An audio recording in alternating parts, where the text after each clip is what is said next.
Hola, hola, gente creativa. Bueno, la semana pasada llegué a ir a la Casa de Literatura, que queda en el centro histórico, en Girón Ancash 207, al 10.º encuentro de narrativa gráfica, en el cual asistí al conversatorio de la historieta underground durante la década de los 90 en el Perú, con intervenciones pues de Carlos González, Carla Sagástegui, Pablo Rivas y Javier Ampuero. Pues bien, este es un pequeño resumen de algunos puntos que tocaron. Eh, ¿por qué asistir a este tipo de eventos? Este tipo de eventos nos ayudan a tener una visión histórica, ¿ya? Y una visión histórica, una visión social, una visión generacional, a la cual de repente nosotros, a lo menos los jóvenes, eh, pueden ser ajenos a dicha realidad. Y lo curioso de esto es de que llenarnos de este tipo de información, de data, nos da pie, justamente hablaba ese mismo día con Paulo, nos da esa sensación de tener esa data y esa experiencia para poder manifestarlo en nuestros proyectos, para poder manifestarlo en nuestros escritos, en nuestra pintura, en la música, si es que estamos por ese rubro. Entonces, es importante este tipo de eventos, tratar eh, de poder apreciarlo, ¿no? De una manera por la cual también podamos tener nuestras propias conclusiones. Eh, Va a haber varios momentos que voy a colocar brevemente algunos, ¿ya? Por ejemplo, un primer momento que es quien inicia con Paulo, eh, es la personalidad de los creadores. Él menciona mucho la creatividad de los creadores en el primer momento del conversatorio, ¿no? Hablando de una, una cultura, ¿ok? Una cultura de la contracultura, ¿no? O sea, aquello que ya está viniendo establecido en la sociedad, es cuando se va dando paso, ¿no? No olvidemos que todo lo que llega al Perú siempre está de una manera retrasada, por así decirlo, ¿no? Incluso eso se puede sentir para los que a lo menos tienen más de 40, lo van a sentir en las revistas que llegan, en la música que va llegando de forma tardía, en los hits, por así decirlo, ¿no? En los movimientos culturales que llegan después de a lo menos 2, 3 años, en donde va recién integrándose a nuestra sociedad. Eso es algo que fue parte durante los 70 y 80. ¿Ok? Que en los 90 justamente fue ajustándose y fue teniendo esa parte de, de inmediatez, por así decirlo, ¿no? Obviamente que también estábamos a puertas de avances tecnológicos importantes, como el Internet a mediados de los 90, ¿no? Que empezaron a llegar, pero de una manera muy, muy precaria aún. Entonces, en esta primera parte, Pablo Rivas menciona justamente, ¿no? Esto de la contracultura, ¿no? Que es la iniciación, desde la historieta underground. Obviamente que el underground también está visto o acoplado, es lo que entendí en su momento, o en dicho conversatorio, acoplado a la música subte, ¿no? Inicia un poco con este movimiento subterráneo que existe en Lima, más que nada, ¿no? Que fue con mucha fuerza en Lima. Entonces, dice que hay una visión que va en contra no solamente de la sociedad, sino también más que nada de la política, ¿no? Resaltando la política, pero también de la religión, ¿no? Y que obviamente esto va a empezar a tener unas consecuencias ya para una nueva apuesta cultural, ¿no? Que es justamente en donde él está iniciando e insertándose, ¿no? Creo que él inicia todo este movimiento y empieza a integrarse en los 90. Y bueno, les dejo este pequeño fragmento justamente que él menciona estos movimientos, ¿no? Este movimiento de contracultura, ¿no? Que justamente lo resalta en esta primera parte. Álvaro, por eso que lo menciones, que sí fue una figura bastante interesante también para el momento. Yo lo conocí justo a propósito de los concursos de Canal y creo que sí, entre Álvaro, entre muchas personas que he conocido ahí, juro, todos eran gente, son personajes bien interesantes, ¿ya? O sea, o sea, tú conoces un pata así de la universidad, de tu mancha, que es un poco loquito, que para así en cosas raras, que de pronto lo ves con una placa, de pronto lo ves así, entonazo, te ves así. El tipo es una estrella de rock en su vida personal. Y eso puedes decir en casi toda la mancha que hacían de Down en esa época de una forma u otra. Algunos, no sé, a veces eran más notorios en un aspecto u otro, eran más artísticos, más filosóficos, todos tenían un rollo. Y, pero sí lo que tenía, digamos, en común esa nota de gran general, Álvaro, sí, o toda la gente que conocía en ese aspecto, era que eran fanáticos contra de la cultura establecida, de lo que se reconocía como las normas morales apropiadas, de cómo se debía representar el patriotismo, la religión, eh, la, eh, la educación, la historia, todo. O sea, y bueno, éramos también, así me identifico bastante, después de que los conocí, realmente fue algo que me chocó bastante y me llevó también un poco a ese aspecto.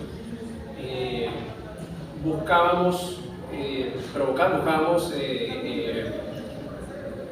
digamos, romper un poco todas esas normas que la gente tenía en la cabeza sobre cómo debía ser una sociedad. Algunos con más éxito que otros, algunos con más principios que otros, algunos con más, ¿cómo se dice? Más o menos nihilismo, más o menos consecuencias al respecto, pero creo que eso era el aglutinante. Yo creo que por ahí alguien tiene algo más que pueda acoplar al ideal. Espacio vamos a tener a Carlos González, ¿ok? Que él justamente también hablando para complementar la idea de Paulo, ¿ok? Va mencionando que los escenarios van siendo de una manera diferente y extraña a como se concibe en otros lados, ¿no? Entonces, y él menciona algo interesante, ¿no? Dice que en esos momentos, si bien es cierto, el underground es un término americano, pero acá lo toman, o no sabría si la palabra correcta sería lo adopta o lo, o lo toma, la subte, ¿no? El movimiento subte. Y él menciona algo interesante, ¿no? Que uno es subte por convicción, ¿no?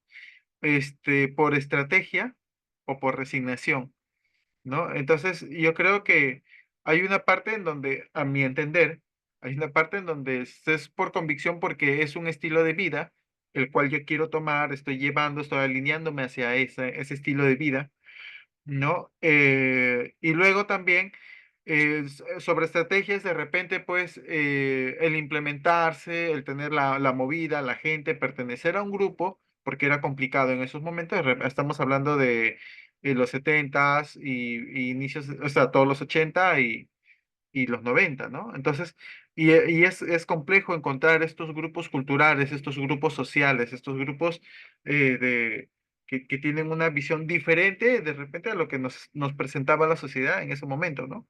Eh, y esto de la resignación es porque, bueno, de repente decir y estoy en desacuerdo de todo o estoy en contra de todo y de repente soy yo el único que está percibiendo esto y me resigno, como justamente él hablaba, ¿no? Me resigno a que solamente de repente soy el único luchador junto con mis camaradas, ¿no? Por así decirlo, ¿no? Y también habla justamente y menciona que existe un ámbito que es entre lo comercial y lo no comercial, ¿ok? Eh, a lo menos tiene pretensiones comerciales. Si bien es cierto, hay una movida cultural, es en donde, hasta donde tengo entendido, el, este movimiento subterráneo es el hágalo usted mismo, ¿no? Y en el hágalo usted mismo, de alguna manera es para darse a mostrar, darse a conocer. Pero esto no es solamente darse a conocer, sino que también de alguna manera, pues se necesita los medios y los recursos necesarios y que en aquellos tiempos era muy complejo, tanto así que por ahí, inclusive los músicos creo que una de las maquetas, como le llaman, se hizo con Walkman, una de las primeras maquetas. Es una pequeña historia que luego dejaré un link en donde encontré dicha historia. Eso es en la parte musical, obviamente, ¿no? Entonces, y, y entonces, y poco a poco fue tomando justamente este escenario desde lo comercial, ¿no? Entonces, eso es lo que nos va mencionando Carlos, ¿no? Que hay todos estos aspectos del, del movimiento subte y también de, mm, de que esta movida sea un poco, genere un poco de ingresos o genere de repente pues ese boom y ese estallido, ¿no? Que de repente estaba caldeándose para verlo en siguientes generaciones.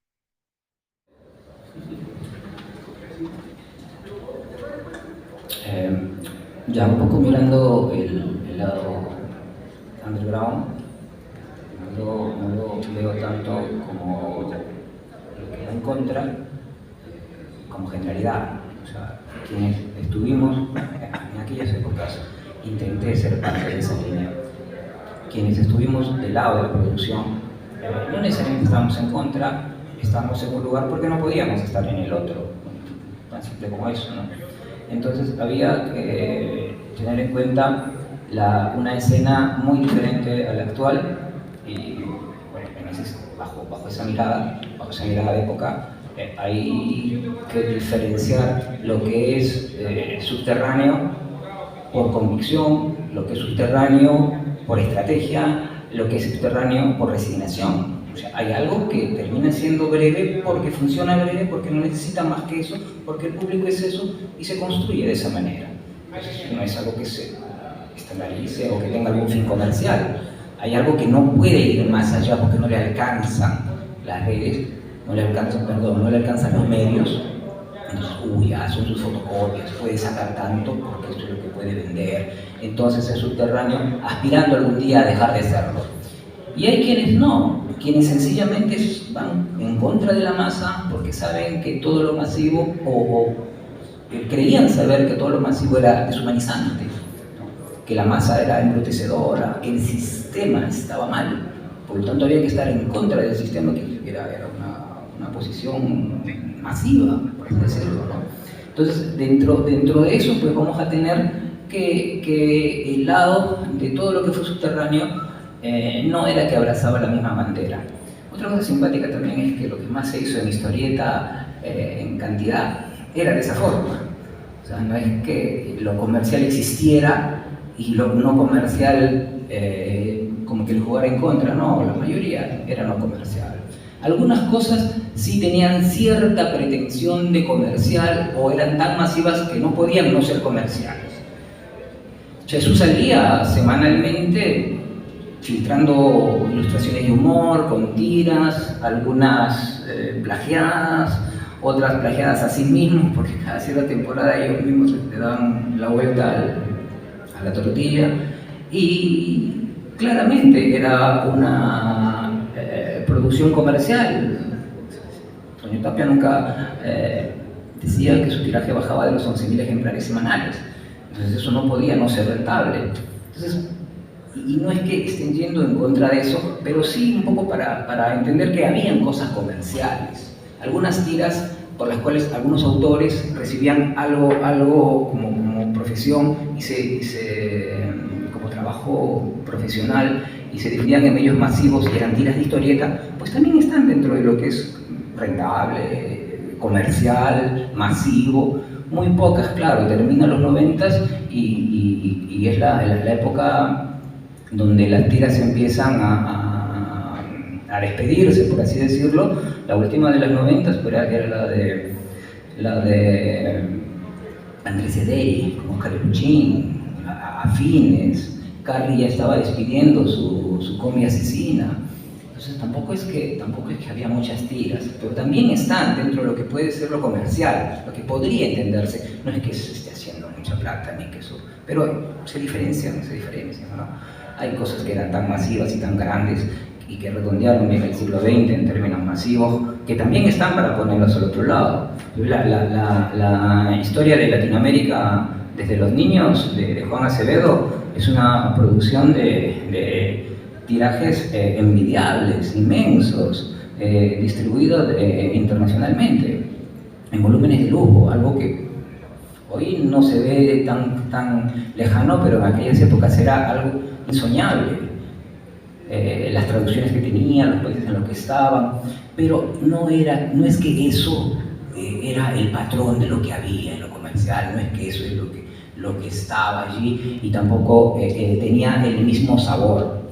De la misma forma, el otro lado, aquello que era no comercial, no masivo, subterráneo, también tenía diferentes sabores, desde los propósitos, desde las convicciones, desde las estrategias, finalmente. Así que, bueno, más o menos por allí es que trazo la línea entre lo que era subterráneo, pues, por coyuntura, por así decirlo.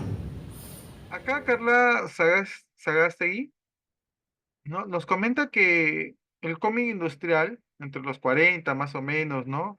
Y que más o menos también abarca hasta los 60, nace pero desde una cultura urbana, ¿no? Este medio en donde empezamos a ir descubriendo cómo vamos funcionando, ¿no? Nosotros, las personas individualmente desde una sociedad y cómo esta sociedad también va gestionando, por así decirlo, ¿no? Estos grupos sociales, los movimientos, cómo va desarrollándose esta sociedad. Esa es una parte en lo que va hablando, generando así una cultura urbana, ¿no? Obviamente hablamos de las grandes ciudades, ¿no? Las grandes urbes.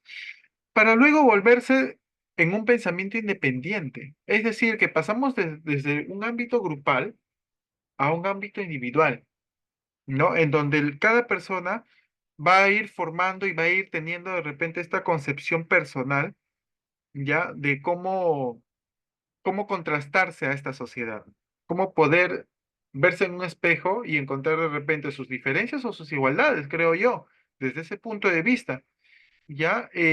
Pero no olvidemos que también en el Perú o en la gran parte de Latinoamérica existe este estallido político y militar. Entonces, bajo eso, los parámetros son muy diferentes. Si bien es cierto, estos movimientos que son desde Norteamérica, desde Europa, tienen una faceta cultural, una faceta social. En, en Perú no, o más bien dicho, en Latinoamérica no. En Latinoamérica va a responder como prioritariamente, ¿no? Desde la política y desde los acontecimientos que están realizando cada movimiento social, cada acontecimiento que va suscitándose, ¿no? En el país, ¿no? Entonces, nos deja claro de que mientras que en Norteamérica y en las Europas hay un movimiento que es netamente cultural, ¿ok? En la parte latinoamericana, pues encontramos mucho contenido político e irónico, y que justamente eso en algún punto va a generar cierta adrenalina para generar esta contracultura, esta nueva visión de que no estoy satisfecho con ello, no me encuentro de acuerdo con ello, ¿no? Y poder expresarlo y poder manifestarlo, ¿no? Mediante las artes, ¿no? En este caso, hablando de la historieta underground. Bueno, como soy profesora, si me sale la profesora, voy a explicar un poquito porque para quienes no conocen a qué nos referimos con historieta underground, En primer lugar, presten atención a que el nombre es en inglés, underground.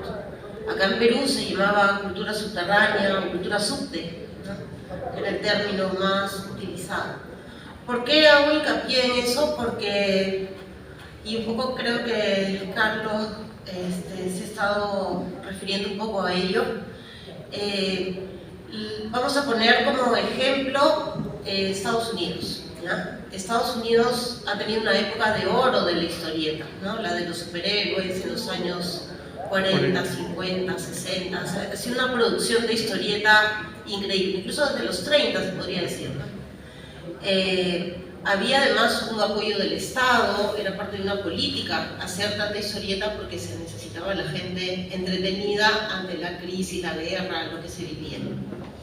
Entonces había una producción industrial muy grande, que es la que nosotros hemos conocido con Superman, Batman, en fin. ¿Y a qué me refiero? Porque es importante que sea industrial. Porque al ser industrial, quienes eran los dueños del personaje, como es hasta ahora, son los estudios, como Marvel, DC Comics. Y se van cambiando los dibujantes, se van cambiando los guionistas.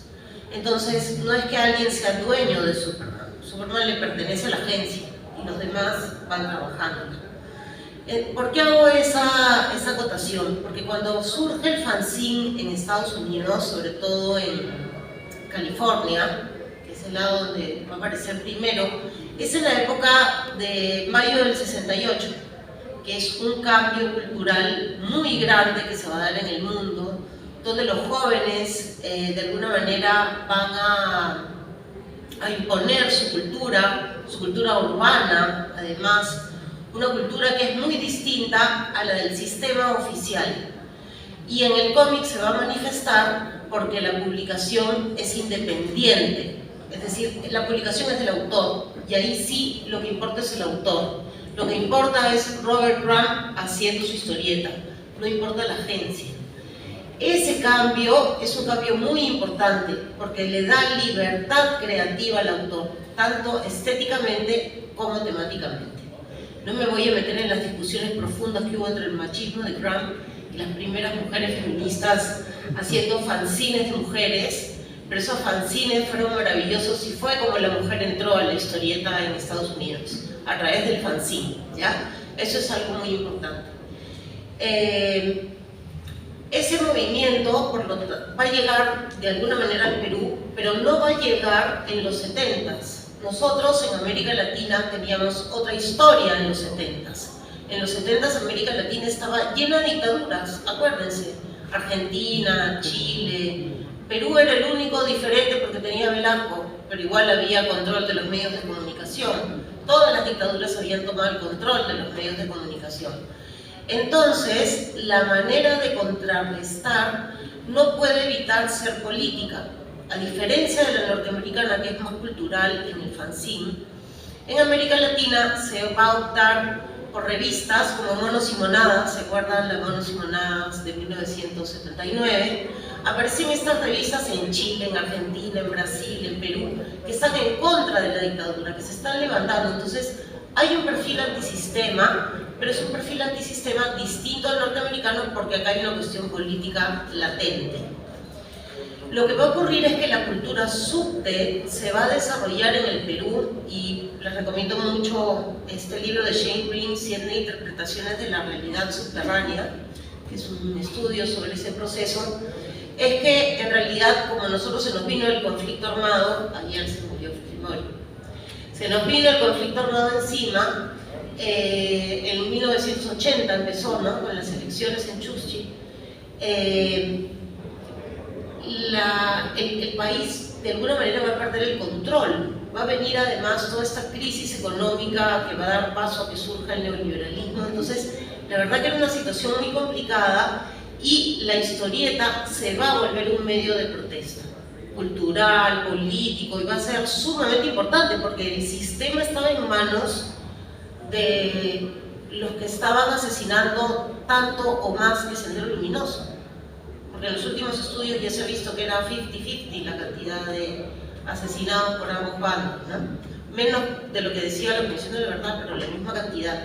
Entonces, a fines de los 80 empiezan a aparecer estas revistas, seguro de las que vamos a hablar, como Boom o Etiqueta Negra, ¿no? Que si se dan cuenta, no eran, estoy hablando de los 80 todavía, no son propiamente fanzines, pero el estilo ya es de protesta, ya es de libertad plástica, equivale al estilo del fanzine.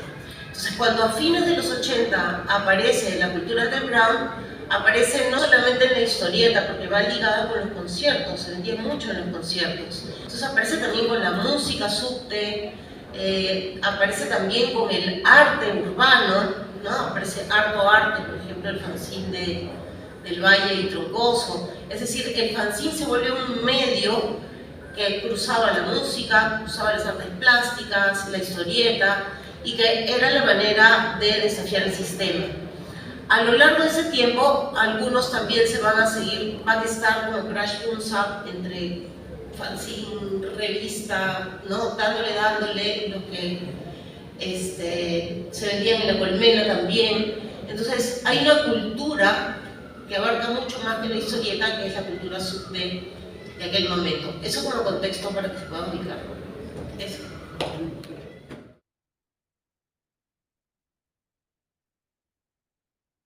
Javier Ampuero, en esta parte, nos menciona que eh, nos encontramos históricamente en un momento en donde no existía un canal cultural. Si bien es cierto, estos canales culturales pues estaban limitados, al menos en el Perú, por toques de queda, por el terrorismo mismo, estaban por los coches bomba, estaban también por el miedo que existía no solamente del terrorismo para con la población, sino también desde el ejército para población, ¿no? Ese era el miedo que iban ejerciéndose en nuestra sociedad y que se quedó durante un buen periodo, creo que algo de unos 20 15 años, todo lo que duró este conflicto interno. eh, y limita justamente el poder eh, generar estos espacios de expresión, ¿no? De expresión cultural y que va, a su vez, también va a generar desde esta pesadez, ¿cómo decirlo? Desde esta necesidad y desde este no poder hacer, el poder hacer.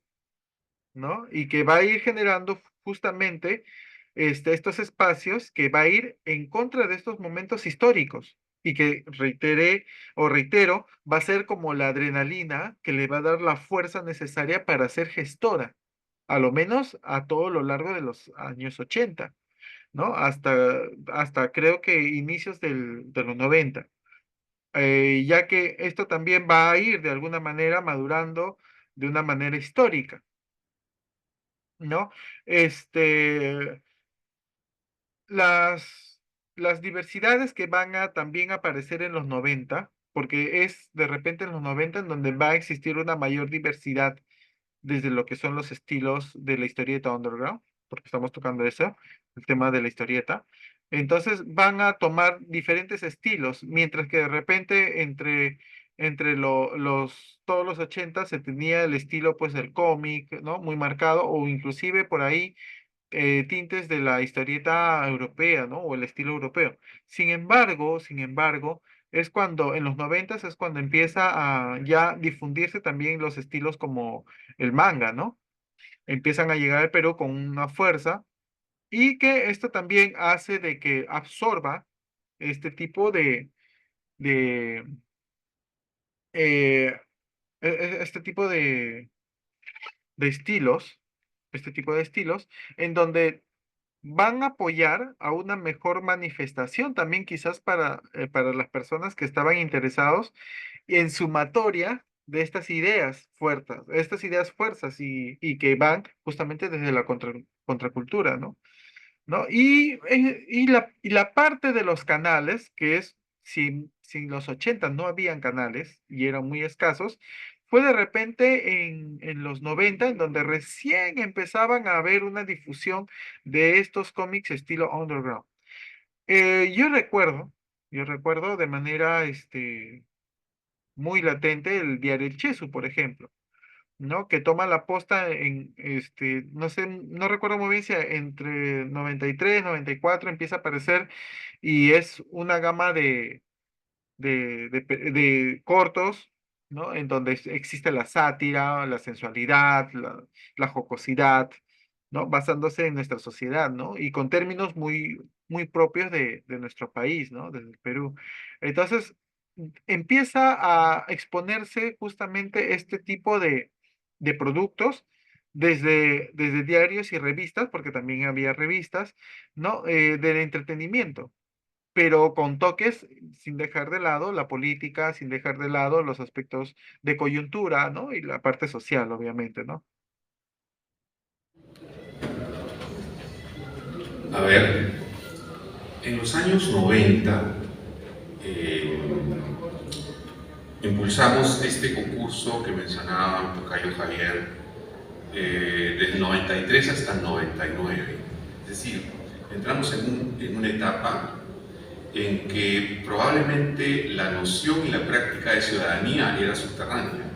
Es decir, no había un ejercicio ciudadano pleno, era un régimen autoritario, y la premisa de la que partíamos no tenía que ver con el arte y la cultura subte propiamente, digamos, esta capa de autores, de jóvenes, probablemente politizados, con apuestas, sino que buscábamos que se expresaran también aquellos que no necesariamente estaban organizados, apoyerados en estos grupos.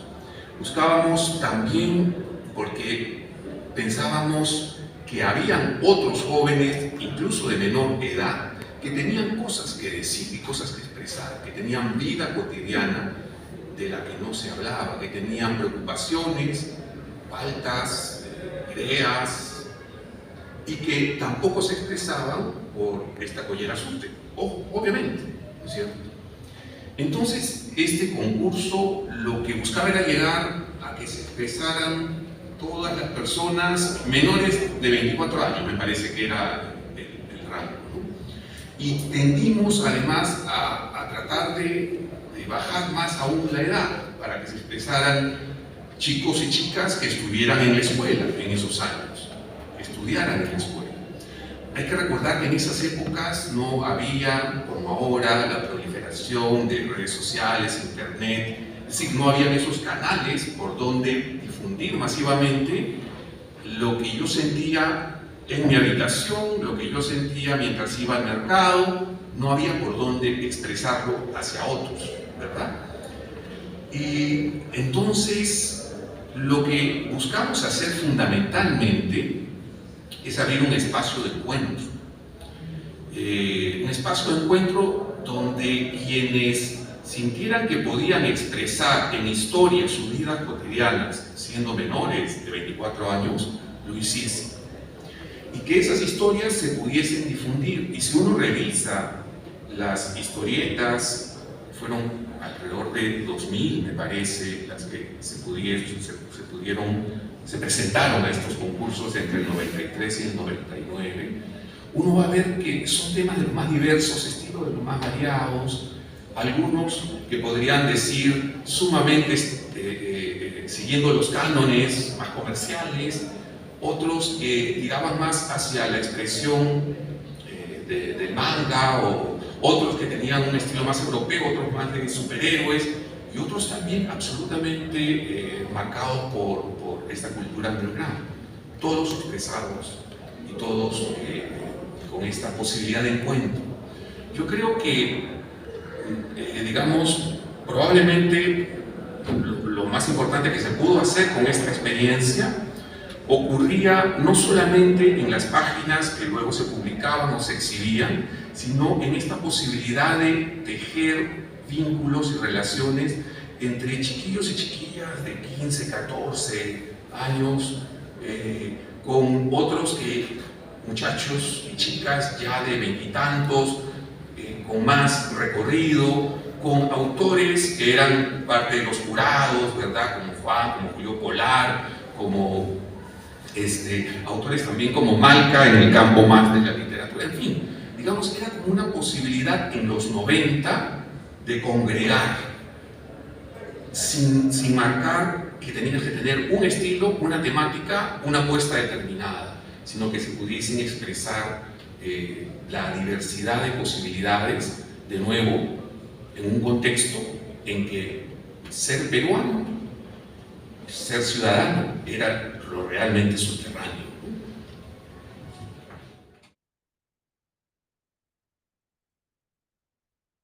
Acá, por ejemplo, Pablo Rivas nos habla de que estos grupos, en los 90 más que nada, eran de compartir lo que te gustaba.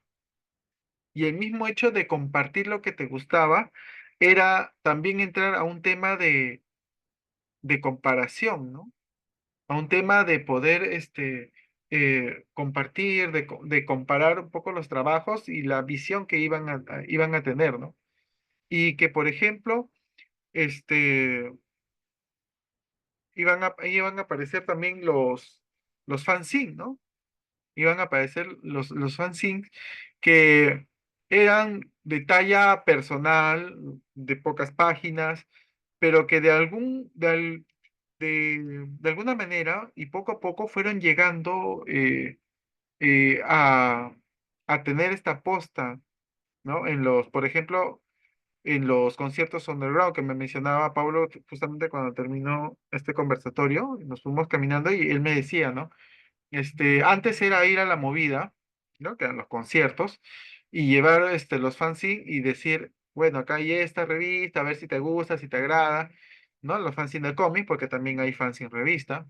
Entonces, y hacían pues al día unos 20 unos 30, ¿no? Que a comparación de repente de algunos otros eventos que también eran escasos en esos momentos, porque solamente te consumían las personas que te conocían.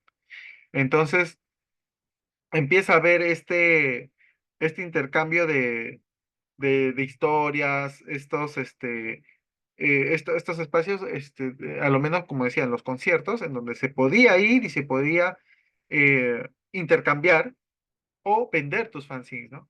Y que muy pocos de ellos iban a llegar muy lejos, como él mencionaba. La mayoría llegan a los 4 o 6 capítulos, ¿no? O pequeñas tiras, y luego pues desaparecían o ya no se podía continuar, y siendo algunos pocos que sobrevivieron justamente a más de esos 6 capítulos, ¿no?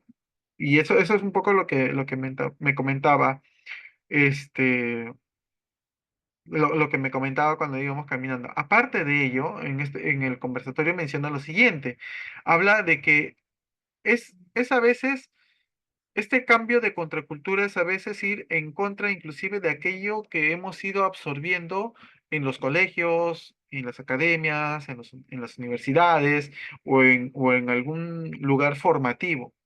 ¿Por qué? Porque el undergrad llegó para mostrarte una realidad, ¿ya? Y para que puedas expresarla. Pero es una realidad que no va de la mano, hasta cierto punto, creo yo, de los conceptos sociales, sino desde tu propia experiencia, ¿no? Entonces, ellos toman su experiencia y con esto que saben, con esta información que van teniendo, que van trabajándolo, lo toman y lo plasman, ¿ya? ¿Ok? Y era algo así como que en algunas ocasiones era como un versus. Yo lo entiendo algo así en su comentario, ¿no? Era como un versus, era como, ok, la sociedad me dio estos estudios, tengo esta connotación, tengo esta información, pero también tengo esta realidad que me está dando, esta realidad que estamos abordando, tratando de manejarlo, ¿no? Y justamente cuando chocas con esa realidad es cuando tú dices, y esto que he ido aprendiendo, y esto que he ido al camino del estudio, al camino de las teorías, a veces no se ve práctico en el mundo de las realidades. Y es curioso, porque justamente son estos eventos los que te hacen generar estas ideas Y por ejemplo, solamente esto que te menciono puede ser relacionado para una trama.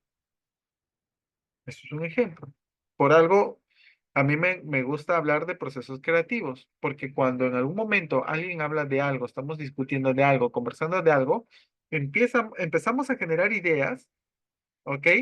Y esto que acabo de mencionar puede ser una idea fuerza, inclusive, para una concepción, por así llamarlo, en una historia, una concepción política, una concepción de vida, etc., etc., etc., ¿no? Que pueda generar un apoyo, un conflicto para determinadas personas o para un personaje, qué sé yo. O sea, eso ya depende de cada uno de nosotros. Cómo esta información que está llegando, ya yo lo voy asumiendo, lo voy introyectando, como decimos en terapia, lo vamos asumiendo, lo vamos viendo y luego va a salir plasmado, ya sea en mi obra, en mi personaje, en la visión que está teniendo de repente una población, en lo que yo esté escribiendo, en lo que yo esté dibujando, en lo que esté pintando, en lo que esté de repente generando música, no lo sé, pero se empiezan a dar concepciones y estos tintes, ¿no? De justamente este versus, ¿no? De todo lo que aprendemos versus la realidad, ¿no? Cuando vamos chocando ya, saliendo de esa burbuja que es ya la secundaria, ¿no? En este caso, desde mi punto de vista, ¿no? Sales del colegio y te das un golpazo con la realidad. Y justamente esta es la contracultura, que no solamente habla de estudios, habla también, obviamente, desde la sociedad, de la visión cultural, la visión social, la religión, la familia y cualquier otro punto que puedas abarcar. Eh, Pensando un poquito en el lado de las fuentes, hay que pensar cómo era el mercado, cómo sigue siendo el mercado de los impresos en Perú. En esa época todo lo que llegaba eran saldos de ventas de varios sitios del mundo y era lo que uno terminaba buscando y encontrando en sitios como la Plaza Martín, a la Vuelta del Cine, Quilca en mis tiempos también, todos los sitios donde vendían libros de segunda eran los sitios a donde iba toda esta mancha de gente para nutrirse. Y no solamente íbamos porque eran cosas de segunda, era barato, se podía conseguir un montón de material por poco dinero, que era apenas lo que uno conseguía en esa época, sino que también podías conseguir cosas muy interesantes si te metías a excavar, a hacer un poco de arqueología, a rebuscar, a engañar al kiosquero que no sabía que estaba vendiendo, y conseguías verdaderos tesoros, ¿no? Entonces, así es que muchos accedimos a la comida de grado americano, británico, argentino, europeo, del lado de España, un poquito de Bélgica, de Francia, de todo, y también incluso norteamericano y hasta de Perú, de las cosas que se pueden encontrar. Y como no había internet, la única forma de difundir esto era si te volvías fanático de algo, querías compartirlo, hacías un fanzine. Entonces, por ejemplo, eventualmente con unos amigos del instituto empezamos a hacer esto como una tarea, pero una de las primeras formas de fanzine de esa época era precisamente compartir algo de que te gustaba. Decir así, yo le digo esto, la gente no lo conoce, me pide que la gente no lo conozca y no pueden hablar de esto más, pum, lo exhibo, lo muestro. Y también en el camino te descubrías que era un excelente medio de expresión, ¿no? Tú podías empezar a plasmar tus ideas, comunicarlas a la gente y tratar de decir, ¿no? O sea, me gustaría que la sociedad cambie de esta forma, para tal, para cual, y empezabas a hacer todo tipo de cosas, ¿no? Te empezabas a tropezar con gente que también pensaba que había algo similar y habían choques y encuentros, producciones y emprendimientos que avanzaban, se quedaban y echaban de mano de todo lo que había. Los fanzines en fotocopia, curiosamente, es más como la música punk. Vale, es decir, las revistas es como el metal, como el rock. Es algo que tú tienes que haber ido al conservatorio para hacer. Es algo que tú tienes que saber de diseño, de impresión, de montaje, de un montón de ramas para poder hacer una revista bien hecha. El fanzine es no, o sea, que yo dibujo esto, le pego la llave a 4, voy a la fotocopiadora, saco 20 copias y 20. Así. tocamos de oído, es así, se hace lo que se puede y nos encontramos al final de la canción, lo que sea, no importa. Y así, en parte por eso es que las publicaciones salían también muy fuera de los estereotipos, muy originales, con mucha creatividad, con muchas cosas interesantes. Y también por eso moría muy rápido, porque no solían superar 2, 3, 4 números, era raro que un fanzine llegara a ser tan lejos. Como ven, las fuentes también incluso tenemos que hablar que estaba ahí también la música, estaba lo que se enseñaba en las facultades de arte, lo que la gente leía en las bibliotecas, lo que sabían de filosofía, lo que empezaban a saber de política, lo que empezaban a ver de historia, y también estaban sus propias reacciones viscerales a la educación que habían tenido, porque uno empieza primaria, te enseñan esto de una forma, en secundaria te enseñan que no es verdad, que hay otro montón de cochinada debajo. Y después a la universidad te enseñan de que no, esa pura basura que te han enseñado y la verdad es esta. Y tú investigas más y te das cuenta que la verdad es otra más, que es peor todavía. Entonces cada vez te vas indignando más de todo esto, y cuando empiezas a ver cómo la sociedad reacciona a todo esto, cómo se ha construido al respecto, es peor todavía la necesidad que tienes de ir en contra de todo eso. Con la religión igualito, todos que hemos pasado en el momento por educación religiosa, empezamos a ver también los vicios de los curas, de las monjas y todas las cosas, y la gente empieza también a reaccionar en contra de la religión por eso mismo. Y también ven como la familia, que uno piensa de chiquito que es una cosa, cuando creces es otra totalmente distinta, y a veces son simplemente un grupo de gente unida que solamente está ahí porque tienen que vivir en la misma casa porque no pueden salir. Entonces, toda esa desconstrucción social va alimentando, o sea, las fuentes son múltiples, ¿no? Y por eso los resultados son así diversos. Genial, gracias. Adelante, Carlos. Ok, acá Carlos justamente habla de los cambios, ¿no? Los cambios que van a ir pasando entre los 80 y los 90, ¿no? En donde él menciona que esto es como un caldeamiento, lo entiendo así, lo que él dice, ¿no? Esto es como un caldeamiento de esta generación X que va surgiendo y que obviamente se le llama generación X, que es un poco lo que entendí él, por la variable, que es una variable por definir, por eso es un X, ¿no? Como una ecuación. Entonces, y dice que acá una revista, y eso yo lo sé porque yo consumía mucho esa revista, que empieza a generar el ingreso justamente desde la expresividad personal, ¿no? Que es el mangakán y el tenkiachi, que son suplementos que venían en la revista Sugoi, ¿ya? Que van generando un consumo, interno, ¿no? O sea, en el país. Es más, recuerdo que en algún punto también Sugoi llegó a Chile, a Bolivia, por ahí, pero no sé cómo eran los medios para que llegue ahí, pero este era un punto más,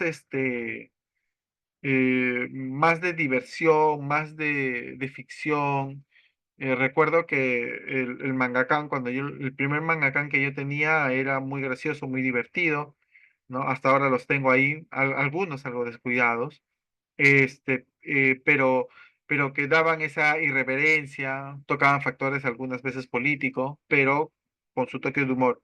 Sin embargo, este, también Carlos menciona que había una parte crítica, pero que no venía netamente desde Lima, sino que venía desde las regiones, ¿no?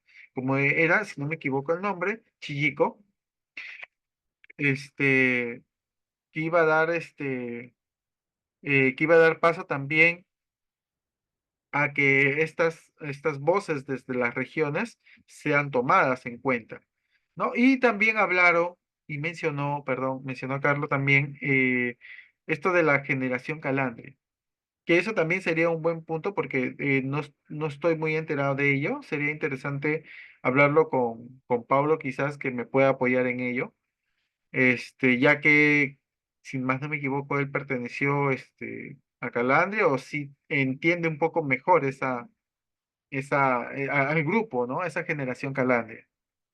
Gracias. A ver, sobre lo que se tocaba en en temas. Los 90 fue una época de redefinición. Que nada le puede caer mejor que eso. Era aprender a dejar los 80 y prepararse para el nuevo ciclo. Y es que el fanzine de cómic per se es siglo XXI. Son los fines de los 90 los que van calentando gente que explotará con el siglo XXI. Entonces, el 90 tiene esa visión antropológica al punto de que si lo partes por la mitad, lo que está al final y lo que está al inicio, como que parecieran de épocas diferentes. Y en esa redefinición, incluso quienes éramos parte de esta generación, se nos identificaba como la generación X. O sea, X la variable por definirse. Entonces, dentro de esa redefinición, dentro de ser la generación X, pues había una serie de incompatibilidades, una serie de no concordancias. No es que todos estén alineados, que el pensamiento de la generación X es así, no. Si hablamos de contenidos, si hablamos de los temas que se tocaban, por ejemplo, dentro de lo que es historieta y tratando de centrarse en estas etapas, un gran contenido se llevó la narrativa manga adolescente. O sea, empezaba a calentar motores con fuerza de mediados para el fin. Y eso, hasta cierto punto, marcaría también con la influencia de publicaciones que fueron cantera para autores que después llegaron, ¿no? La Sugoi, de una u otra forma, con sus suplementos Mangakan y Tenkaichi, alimentó una generación que aún hoy da que hablar y que ha trascendido a su generación incluso y ha podido llevarse bien con generaciones siguientes. Pero había otra gente que no se miraba a sí mismo como alguien que le interesaba la narrativa adolescente en la que podía verse porque se identificaba desde el anime adolescente que consumía de afuera. Habían quienes miraban a su realidad y estaban más apegados con la crítica social. Y en esto de crítica social de los 90s, pues las miradas más fuertes venían del interior. O sea, la revista de más crítica social, con historieta de más crítica social, no porque sea una revista de historieta, pero que sí tenía la crítica social más fuerte en las historietas que traía, era la Chilico. Y la Chilico nada de los 90, se define en los 90 y lo mejor que le pasó a la Chilico le pasó en los 90. Desde los 92, 93 que arranca la revista, es una revista que de alguna forma plantea una mirada subterránea, con crítica social. Y era desde la desde la autoedición de un grupo de personas. Y como decía, esto de la visión subterránea a veces obedece a un esfuerzo individual como un esfuerzo institucional. Y en esto de dejar los 80s, el boletín Kanatari de Iquitos, que era un boletín del Centro de Estudios Teológicos de la Amazonía, pues cargaba tiras con crítica social, tiras que arrancaban en los 80s, en mediados de los 80s, con José Álvarez, un español que terminó años más tarde como director del área de biodiversidad del Ministerio de Ambiente del Perú, y luego continúa en los 90 con Aurelio Tam. Entonces, y hay la crítica social desde esa historieta que yo no la llamo necesariamente subterránea, pero sí desapercibida, porque existía, era no masiva, tenía un cargamento, se podía alinear, era identitaria desde su región. Y también había otra historieta que también era desapercibida, como aquella que se veía complementaria a los contenidos de tradición que podían difundirse en aulas escolares, y más de una iniciativa de quienes adaptaban lo que estaba en su región para hacer un fanzine, por así decirlo, aunque el término no existía, y venderlo en las puertas de un colegio. No pasaba en una ni dos ciudades del interior, y la obra más monumental de toda esa es la que hizo Chagua Blanco en Tarma, que tiene como 5 o 6 volúmenes gordos y mucha publicación independiente, donde recrea historia de Tarma, tradiciones de Tarma, la leyenda de la Cantuta, etcétera, etcétera. Y las sacaba por cuenta propia y las vendía en las puertas de los colegios. Años más tarde, ya en el siglo XXI, el autor ganaría un concurso nacional de historieta en la Feria del Libro de Huancayo, pero esa es otra historia. Entonces, esa visión de qué tipo de historieta pasaba desapercibida, pues pasa también por un grupo de autores, y en eso tuvo muchísimo que ver lo que yo considero Generación Calandria, que arriesgaron por lo que era la experimentación narrativa, tratar de desvincularse de los moldes y crear su propio oficio, empoderarse en autoestima, sentir que estaban en un arte lo suficientemente importante y empezar a construir historias que desde lo surrealista a lo crítico social pasaban por una experimentación muy interesante, y veían fanzines como el Sindicato de Héroes Anónimos de Pablo Rivas, que dejaba los 90s con buen pie, o El Resina de Ulises González, que justamente está acá, que salían de la cantera Calandria. Esa experimentación narrativa era la otra temática que se tocaba. Y es que en temas desde autoedición, podemos seguir nombrando cosas subterráneas, podemos seguir nombrando cosas del interior, vamos a encontrar que hay cosas que obedecían a un periodo de cambio, que obedecían a qué miradas eran desapercibidas para unos pero no para otros, y válidas dentro de lo que se estaba haciendo. Y de lo que se estaba haciendo, y ojo que los 90s tiene esta diferencia, porque como dijo Carla, el conflicto armado interno también condicionó las historietas.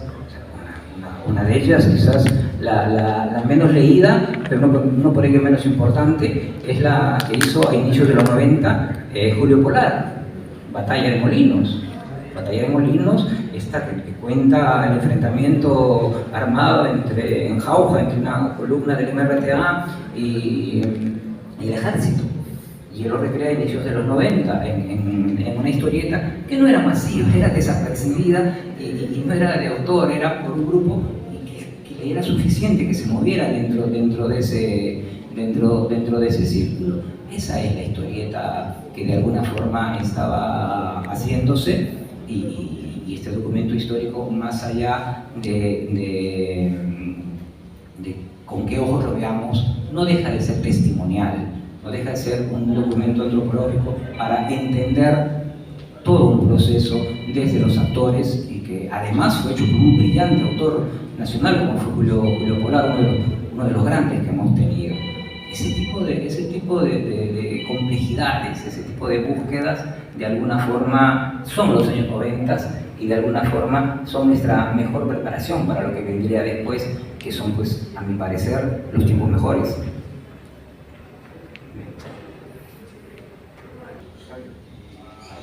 Sí, en todo caso, efectivamente, había una, digamos en el caso del concurso que promovimos en esos años, una apuesta por tratar de poner parámetros temáticos lo menos rígidos posibles, porque esta iniciativa venía del campo de una ONG, ¿verdad?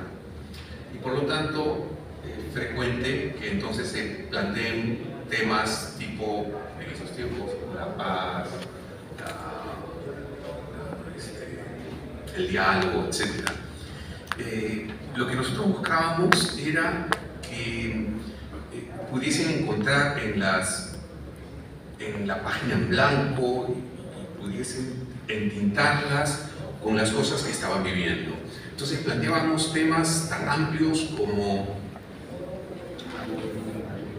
alucina tu futuro, ¿no? O sea, cómo estuviera aquí a 5 años. ¿Cuál es el tema allí? En realidad es proyectarte desde lo que estás viviendo ahorita en el contexto del país, de tu familia, de tu barrio, de tus esperanzas o desesperanzas. ¿Cómo alucinas que van a ser? ¿Qué va a ser tu vida en esos tiempos? Aventuras, sueños y pautas en mi ciudad. O sea, piensa la ciudad en la que estás viviendo. El primer concurso se llamaba Concurso Metropolitano de Historieta Juvenil, porque fue pensado para Lima. Pero luego, más bien era una convocatoria nacional. En esa época, no sé si sigue existiendo, creo, Serpos, ¿no? El Servicio de Correos, ¿no? Serpos se convirtió en aliado. Una de las cosas que también entendimos que era necesario hacer era establecer alianzas. En ese sentido, íbamos contracorriente de la movida súbdita, vamos a decir así. Y por eso también a veces tuvimos encontrones, ¿no? Sí, nosotros entendíamos que para que esa apuesta, porque el chico y la chica que vive en su casa, que está fuera de todo este circuito, que se siente oprimido, se pueda expresar, necesitábamos llegar a ellos y a ellas. No había redes sociales, no había esas otras vías. Entonces teníamos que establecer alianzas con el Centro Cultural de la Católica. Justo aparece en el segundo año del concurso, en el 94. Con el Diario El Comercio, con empresas que podían dar los premios, con restaurantes que podían, los jurados chambeaban realizando todas las historietas por amor al arte. Entonces teníamos que, digamos, pues una buena cena, un buen almuerzo, que sea una suerte de incentivo, estímulo, ¿verdad? Entonces esas alianzas eran importantes y eran necesarias, ¿no? Temas como pateando latas, ya era la idea de el futuro, pero el futuro más, ¿a qué te vas a dedicar? ¿Qué vas a hacer? ¿Qué puedes hacer? Y efectivamente, una de las apuestas que teníamos era que fuesen los menores, los más chicos y más chicas. Se creó una categoría específicamente para chicos y chicas escolares, incrementar la participación de mujeres. Íbamos a colegios de mujeres específicamente, en esa época había colegios de mujeres, digamos, creo que ahora ya todos son mixtos. No, sí, En fin, incentivábamos también la participación en otros lugares del país, donde había movida de historieta, pero que, como siempre, Lima está de espaldas a todo ello. Esas eran las apuestas, tratar de lograr esa apertura hasta donde fuese posible, ¿no? Y algo que también nos planteamos claramente es que esta iniciativa debía tener tela de fin. No podíamos mantener perenne, artificialmente, un espacio como este concurso. En el 99 se acabó, porque también había quienes ya estaban moviendo muchas cosas maravillosas y ese espacio en ese momento ya no se requería. Y eso creo que es también importante darse cuenta, que uno toma una posta y se la deja a otros, ¿no? Y no más bien buscar ser el protagonista permanentemente. A mí lo que me han contado era que se unen algunos de Calandria para hacer proyectos, los ganadores. Sí. Pero por su cuenta, ¿no? Sí, claro, pero digamos que Calandria Sí. es como un trampolín. Sí, claro, había como eran las fechas hito, eran las fechas de cierre de entrega. Nunca estaba más viva esta oficina de Cahué 752 en Jesús María, que ya no existe, de Calandria. Se repletaba porque siempre entregamos al último día, ¿no es cierto? Entonces se repletaba de un montón de chicos y chicas que dialogaban, que compartían cosas, se intercambiaban sus teléfonos, no sé si habían celulares, no me acuerdo. Pero digamos, sus contactos se veían después y hacían grafichangas, ¿no? Grafichangas. Poníamos una pared ahí para grafichanguear. El otro momento era la entrega de premios, encuentros. Todos esos espacios de encuentro fueron generando estos tejidos, ¿no? Que luego entiendo que han continuado, ¿no? Y han hecho cosas muchísimo más ricas y adecuadas a cada época también. Eso es muy importante, ¿no? En los 90 eso es lo que tocaba hacer. Después son otras las cosas que es importante hacer, ¿no? Pero siempre plantear esa apuesta, ¿no? Que todos y todas tengamos la posibilidad de expresarnos, de decir nuestra palabra, de fortalecer nuestra voz. Acá Javier Ampuero, por ejemplo, nos menciona que hubo un momento en donde ya se tenía que proyectar a un siguiente paso del artista, ¿no? Hacia un futuro artístico, ¿no? Y a un futuro de repente de movimientos, que desde mi percepción aún hay esa deuda, creo yo, a lo menos eh, creo que hay casos aislados en donde se intenta, pero siento que hay que hacer mucho para generar un verdadero movimiento, ¿ya? Un movimiento de nuevo, cultural, con una visión que no se opaque ni se autopaque, porque justamente también Javier Ampuero menciona lo siguiente y dice que al final, todo esto también en algún punto de la formación de los grupos empiezan a tener encuentros y contraencuentros, esa es la palabra que lo utilizan, ¿no? Contraencuentros, ¿no? Porque van requiriendo de repente este, esta forma de ir moldeándose a saber qué es lo que queremos, qué es lo que vamos a ir formando, qué es lo que estamos tratando de llevar esta expresión, este arte, hacia dónde va a querer llegar. Entonces, hay algo que sí tenemos que tener en cuenta, que es lo siguiente. Tenemos que tener en cuenta que hay muchos cambios generacionales. En mi opinión, los cambios generacionales, por ejemplo, antes eran más complejos, eran más distantes, ¿no? No era fácil ver a un chico de 15 años con uno de 11, de 12, era complejo verlo, ¿no? Ahora creo que existen, por ejemplo, si no son los cómics, son las películas, las series, son los animes, son los mangas, son los videojuegos, los que unen a estas generaciones. ¿Por qué? Porque hay un deleite, hay una degustación interesante, ¿no? Y va generando estas, estas formas interesantes de ir uniendo generaciones.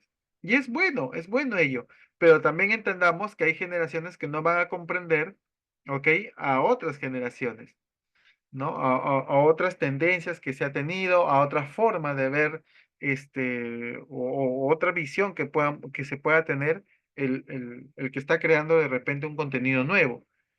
¿No? Un contenido artístico hablando, ¿no? Un contenido de cómic, de escritos, de música, ¿no? Que podría no tener de repente el mismo boom que podía tener en su generación personal de aquel artista que quiera expresarlo. Por ello, creo que Javier Ampuero menciona justamente sobre estos encuentros y contraencuentros, ¿no?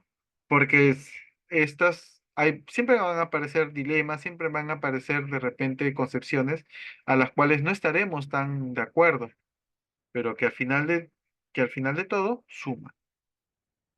Bueno, saliendo de los 90 la cosa fue bastante dura. Ahí nos dimos cuenta de lo que estaba la calle. Bueno, pónganse.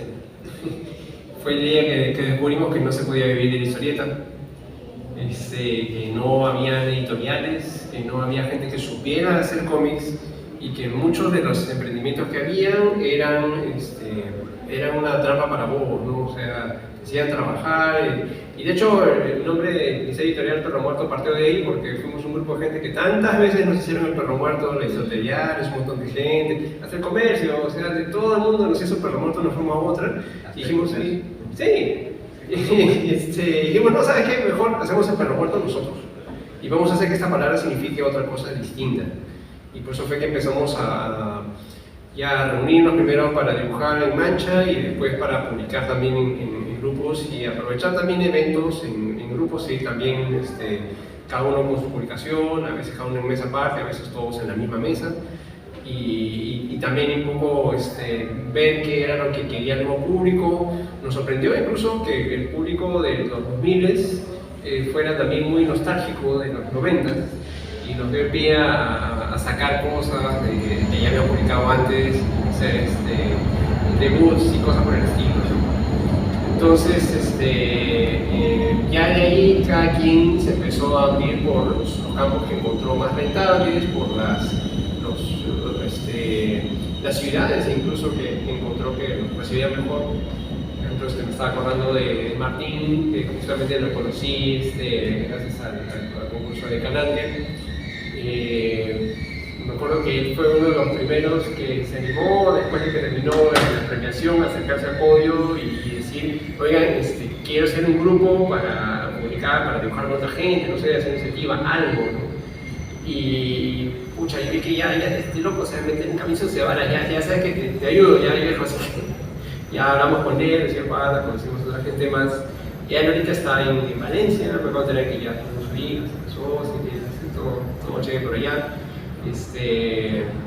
De Álvaro Portales, él empezó también un poco como historietista, cuando el humor político también se puso más fuerte entre los 2000 por ahí, cuando salió el Torongo, él empezó a dirigirse una línea más como que no, solamente se especializó en humor gráfico y también ahora está también bollante en otros medios. Lamentablemente, como toda la prensa peruana está comprada de arriba abajo, se han eliminado sistemáticamente todos los espacios en la prensa nacional para la historieta política, para la crítica política de esa forma, así que se han abocado a internet y están también publicando por internet.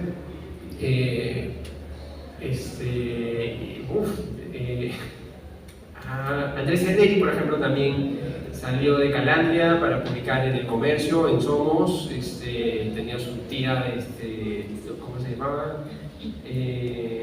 Olga Bill Gates, ¿sí? Sacó varias cosas más y ahora también sigue publicando bastante en redes. Marcos Descalzi también creo que tiene una presentación de su animación de la mañana, les recomiendo si pueden venir a las 10 de la mañana, vayan porque es una cosa muy sensacional, los historietistas más creativos que tiene Perú. Y él no solamente se metió al lado del cómic, sino también se fue a lo del visual, al video, al interactivo, todas esas cosas. Se perdió mucha gente cuando se cayó el otro, porque un montón de la gente que había salido de Calandria también se metió ahí a trabajar y bueno, también cada quien sale por su lado. Ya muchos de nosotros también tuvimos que pasar la posta porque ya pues, con los años ya uno siente cabeza, ya no puede estar gastando dinero pues, en emprendimientos tan chiquitos, así que tienes que ya trabajar para vivir y ya empiezas a dedicarte a otras cosas, ¿no? Y por otro lado también, no sé, una especie de... ves que ya la sociedad ya no tiene los mismos problemas que antes, entonces ahora cuál es tu voz, cuál es tu motivo, y tienes que volver a reinventarte y buscar otras formas. Y otros medios de expresión, porque ahora ya el impreso también, tampoco, ya no solamente ya no es rentable, es suicida. Así que tiene más sentido dedicarse a hacer el cómic digital, por ejemplo. Me encanta mucho que hayan muchísimas autoras publicando mucho material importante. No fue particularmente de Calandria, pero pues, lo hecho que en un momento también participó Brenda Román. Claro, tiene ahorita una obra enorme que está ganando mucho reconocimiento. Yo después también conocí a Tania Salcedo, primero porque nos empezamos a cantear y luego porque ya muchas personas comenzamos a intercambiar fanzines y todo. Y también ella desde siempre, desde antes de todo esto, ella tenía una obra bastante impresionante en Ica. Entonces, no se hacen fanzines solamente en Lima, se hacen en todos lados y son realmente de mucho peso. Por ahí conocí también a Diego Rondón y a toda la mancha de pandemia, de Arequipa, que eran realmente unos verdaderos maestrazos y varios de ellos están trabajando ahora a nivel internacional también, gracias a internet. Ha quedado poco material para público local. Como es muy difícil vivir del público local, lamentablemente ya es una obra que uno hace por puro amor al público local, que uno hace historietas para Perú, pero todavía hay gente que lo hace. Y los espacios siguieron saliendo y en cada espacio se generaba otro pequeño boom de autores y así ha seguido creciendo la cosa. Y es algo que también le agradezco mucho a todo el esfuerzo de Calandria porque fue el primer punto de contacto que nuestra generación tuvo con la generación anterior de maestros de historieta.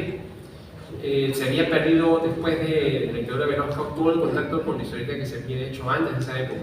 Mi generación apenas conocía a Capitán Intrépido y a Supercholo por El Comercio y 4 cosas más por ahí. De pronto por ahí algo que habíamos visto de lejos en los libros de colegio, pero no sospechábamos de qué cosa era. De pronto Ojos, por ahí sacaba alguna historieta, pero decíamos, ¿de dónde salió esto? Y nos maravillaba realmente lo que encontramos por ahí, pero no volvíamos a verlo, no se recopilaba. Entonces, después de Calandria fue que yo también empecé a hacer contactos, a conocer a toda la gente. Y me he hecho una anécdota que también había contado a Javier hace tiempo. Cuando yo salí del colegio, por ejemplo, yo había escuchado que existía el Club Nazca de historieta. decía, oh, los Jedi, tengo que ir a aprender ahí, esas son las patas que van a enseñar, todo eso. Cuando me doy cuenta me dicen, no, ya se cerró, ya dejaron de reunirse, ya fue club, fíjense, ¿no? Pasa. Total que después de eso terminé yendo a un taller de historieta donde me enseñó Carlos Crisóstomo. Después de eso conocí a Roger Galván y también trabajé en su taller, aprendí de él. Y finalmente en el 2000 terminé en un proyecto de animación con Javier Prado. Y Javier Prado fue el que salió el tema y hablábamos de Nazca y él me dice, espera, entonces estudiaron, ¿y si tú conoces así? Ya, pues me dice, ya conocí con toda esa mancha, ¿no? Porque Carlos Crisóstomo en su momento fue presidente de Nazca, él también, Javier también, y regaron el carichín del sitio, ¿verdad? Realmente todo el medio es así chiquito, todo estaba así mucho más cerca de lo que pensábamos, pero estaba junto, no faltaba ese punto de contacto que al final resultó ser calante.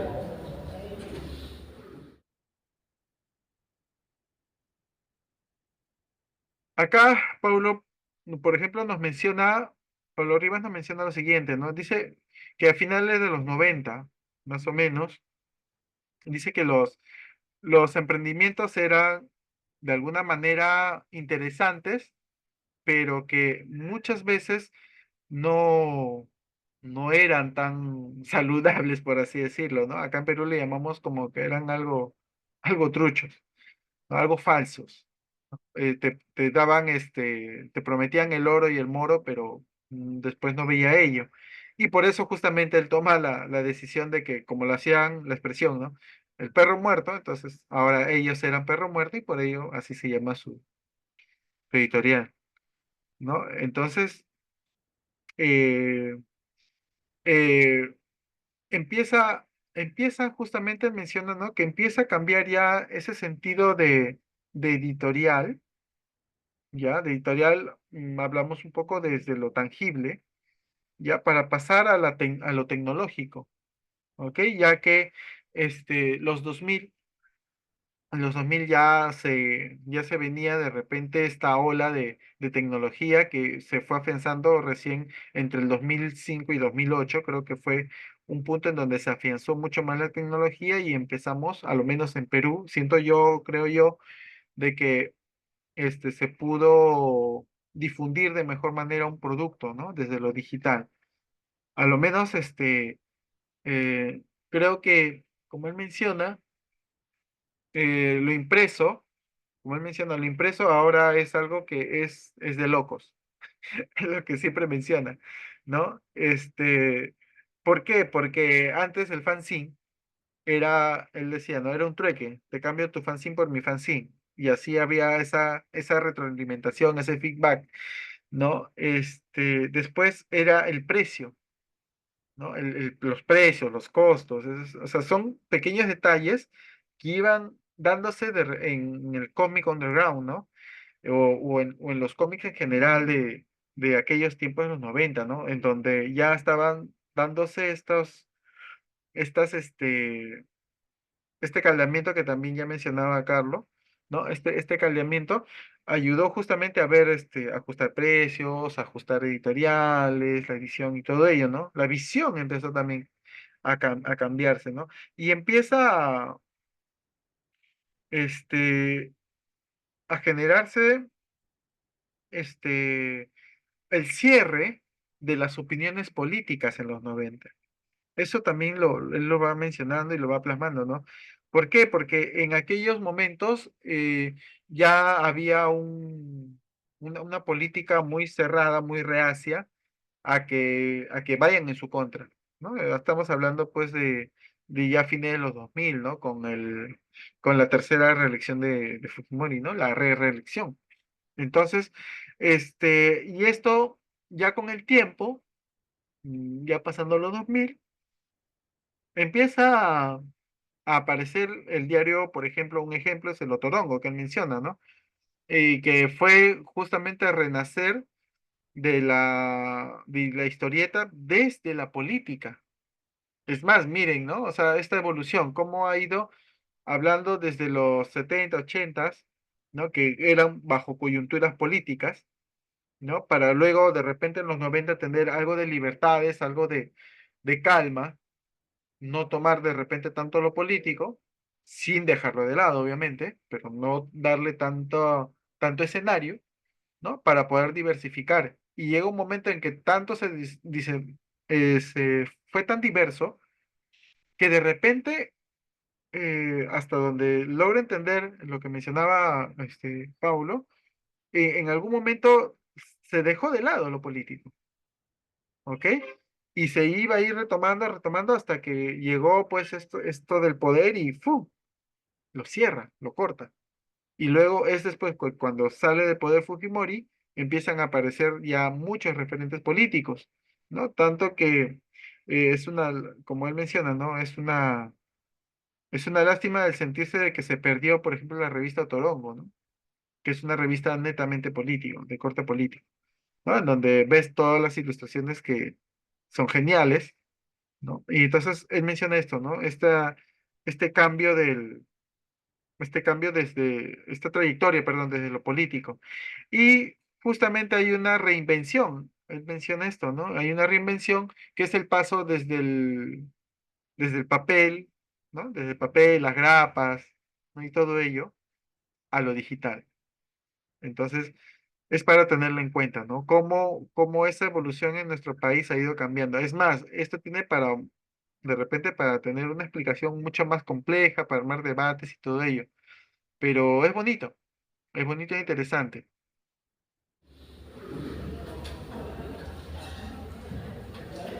Bien, sobre la trascendencia de los 90, sobre el legado de los 90, sobre cuánto se respira todavía de los 90. Yo creo que fue un abrirse las entendederas, como se suele decir. Fue una toma de conciencia muy importante, tan valiosa que implicó cambios actitudinales muy fuertes. La autopercepción, por ejemplo, la autopercepción del autor. O sea, el autor cómo se empezó a valorar a sí mismo a partir de esa época. O sea, yo he conversado con autores mayores, como Carlos Rose, que no se sentía un narrador, que ni siquiera se sentía un artista. Decía, yo soy un pintamono, eso es para votar, ¿qué haces guardando eso? Ya lo he ido a votar. Es que esa autopercepción, esa valoración, esa conciencia de narrador, conciencia de artista, pues yo creo que de alguna manera fue un sacudón que se lo debemos a los 90, que se lo debemos a esos ecos que se hicieron con varias cosas que pasaron. En los 90 fue el centenario del cómic y se hizo mucho eco. Calandra hizo mucho eco con el centenario del cómic, las universidades hicieron mucho eco con el centenario del cómic. Entonces uno empezaba a abrir los ojos, empezaba a circular cómic, el noveno arte, el seriado del español de mano en mano, como quien circula la merca, y esto de alguna forma caló en conciencias. Y esto de autopercepción, esto de conciencia, de sentirse artista, de sentirse válido, incluso a especialidades. Se sentían guionistas, conocían los géneros, y de los 90 heredamos, y esto para terminar, ese binomio autor-editor y la necesidad de que este autor-editor entre en contacto con ferias. Esa necesidad de que hay que hacer ferias viene de los 90.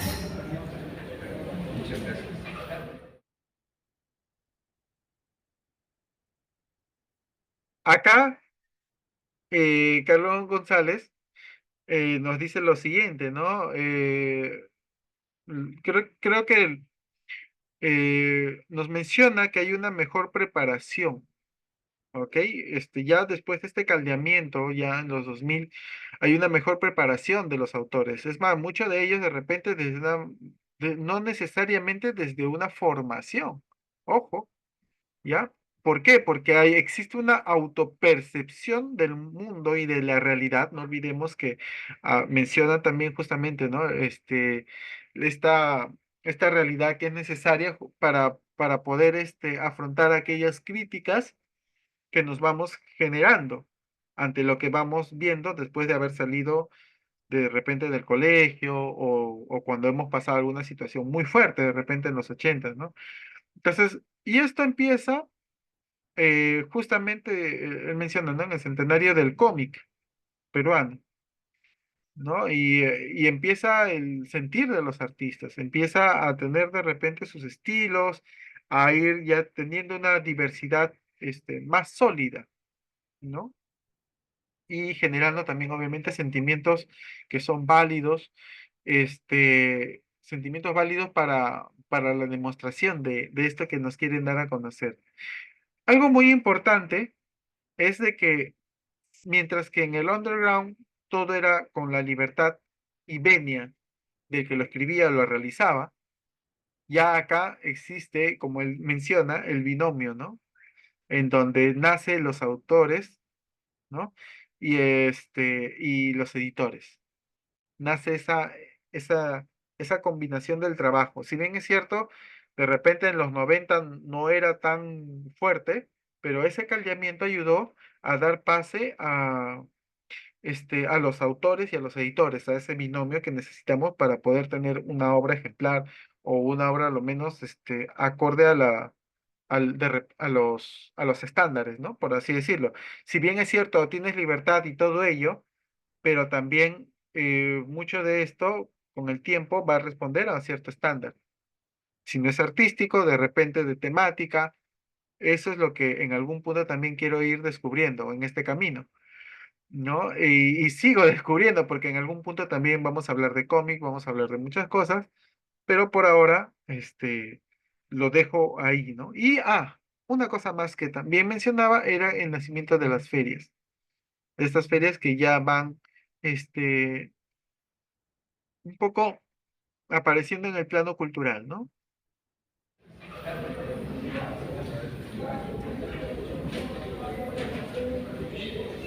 Ya, yo voy a ser sumamente breve. Para mí, esta exploración gráfica que abre Calandria es sumamente importante porque el 2005 abre la primera editorial de libros de cómic, que es Contracultura. Después van a abrir otras posteriormente, pero eso hace que en los 2000 aparezca, digamos, la historieta que ha pasado de periódico a revista a fanzine, ahora va a pasar al libro. Y eso también es algo novedoso de la historieta, ¿no? No todos los autores van a hacer libros, pero Lito el Perro va a terminar en un libro también, ¿no? De David Galí. Y entonces creo que es muy importante ver esos cambios que se han dado, porque hay un cambio en el soporte, y actualmente el más importante es el webtoon, ¿no? Que es el que tiene algo de manga, es una región coreana que tiene algo de manga, que le gusta mucho ahora, creo que es el lenguaje de los jóvenes contemporáneos o de la gran mayoría, y que o sea, lo que yo he visto es que los webtoons que son exitosos, luego las editoriales los compran y los publican, porque son las grandes editoriales comerciales. Ya esas editoriales como Contracultura, Culturama, pequeñas, ya digamos, o medianas, ya han dejado de funcionar de esa manera, ¿no? Entonces, yo creo que en realidad es un tema que tiene que ver con la tecnología y el capitalismo.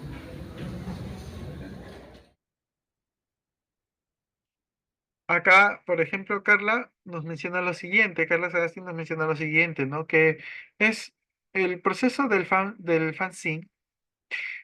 Es interesante porque de ahí va a desembocar a lo que es el punto de los cómics como tal, los libros, ¿no? Las novelas gráficas, los cuentos, ¿no? Entonces, y últimamente, y ella lo menciona, están apareciendo justamente los webtoons, ¿no? Nuevas otras formas de arte, por ejemplo, en el manga, si no me equivoco, en Corea, ¿no? Que también lo va promocionando el mismo estado, ¿no?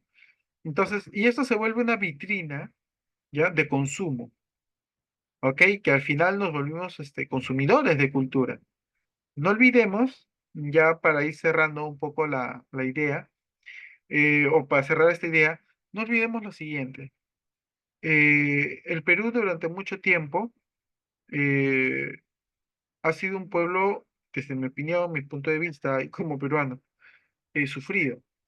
Eso es lo que siempre menciono, inclusive hasta cuando doy clases o doy algún tipo de charla. Los peruanos, desde mi punto de vista, somos sufridos, porque hemos pasado tantas penalidades y aún así seguimos en lucha. En la lucha de la subsistencia, en la lucha del día a día, en la lucha de las, de nuestros derechos, en la lucha de nuestra escucha y todo ello. Sin embargo, hablaba con un amigo hace mucho tiempo atrás y él me mencionaba lo siguiente, ¿no? Te percatas, me decía él, te percatas que recién pasado el 95 más o menos, me dice, nosotros podemos tener diversión. Y me quedé pensando, diversión. Y me dice, esta práctica lo tuvimos antes de mucho, 2010 si no me equivoco. 2010, 2009 más o menos tuvimos esta plática. Y él me decía, claro, me dice, antes no existía la cantidad que existen hoy, por ejemplo, de restaurantes. Antes no existía la cantidad que existía de centros comerciales. Me hablaba un poco de los 80, 70.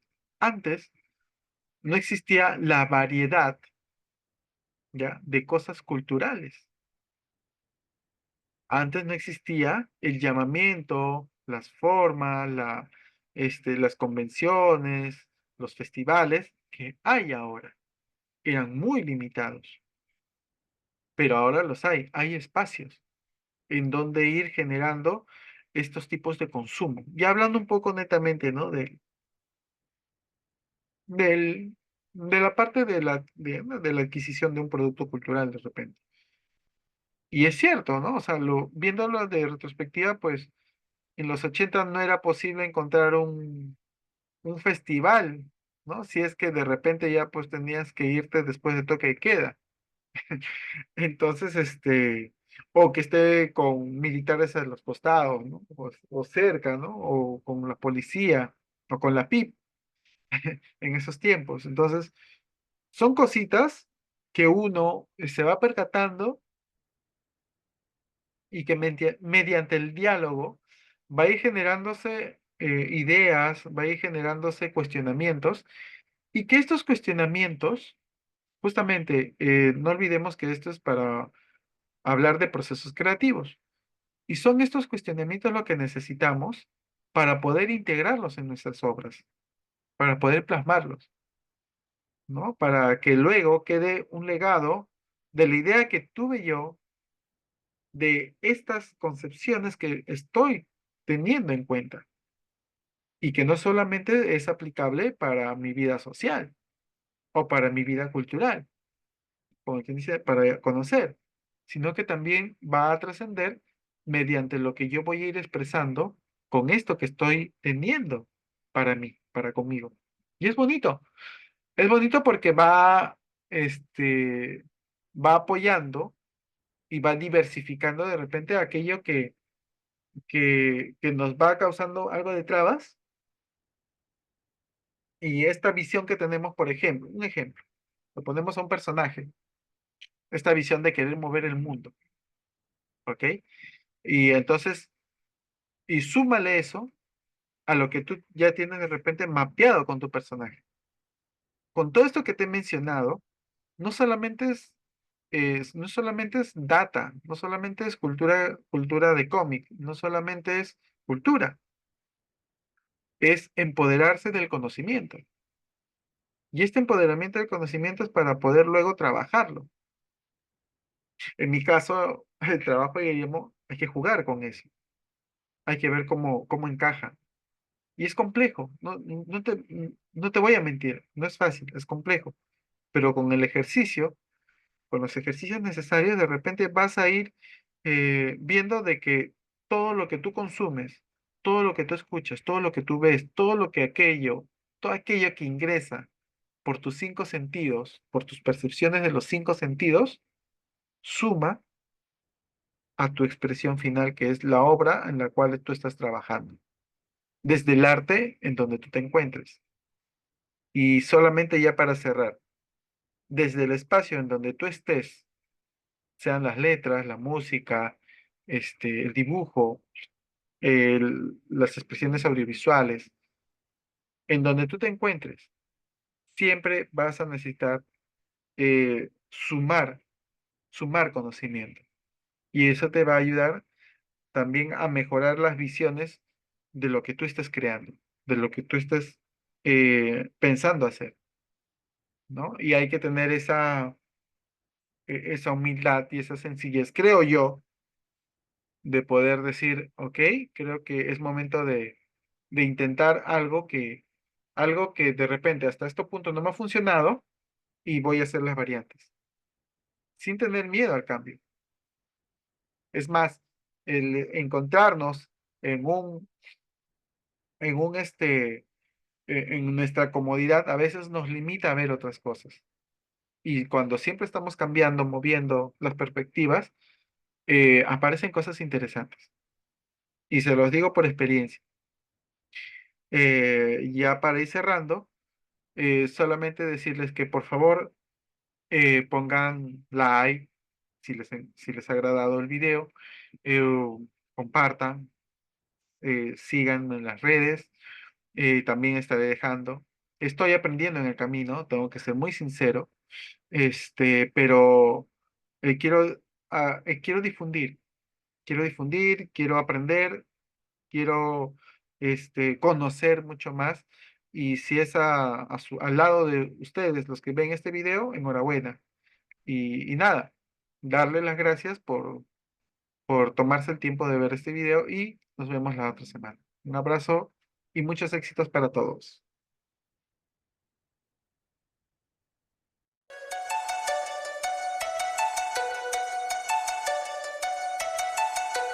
Mm-hmm.